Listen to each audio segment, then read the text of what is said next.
Welcome to the Slop Farm. Enjoy the video. You begin by confirming your Visual Studio edition and the workloads you need. This avoids missing components later.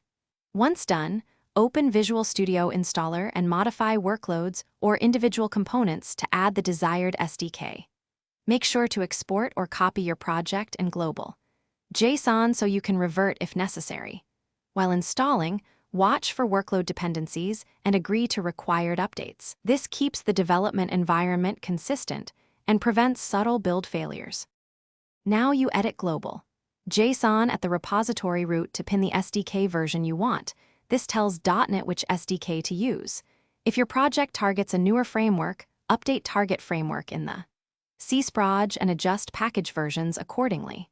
Once edits are saved, run .NET Restore or use Visual Studio Restore to fetch packages, then rebuild the solution to confirm compatibility. If build errors appear, examine detailed output for missing references or deprecated APIs and address them iteratively. Finish by verifying the active SDK with .NET Info so you confirm Visual Studio is using the version pinned in global JSON. If something breaks, you can temporarily revert the file or enable SDK roll-forward policies to allow compatible newer SDKs. When issues persist, clear NuGet caches and delete bin/obj folders, then rebuild. This removes stale artifacts that cause linkage errors. Remember one key tip. Check the Visual Studio output and error list panels for precise failure lines before changing versions again. Thanks for watching.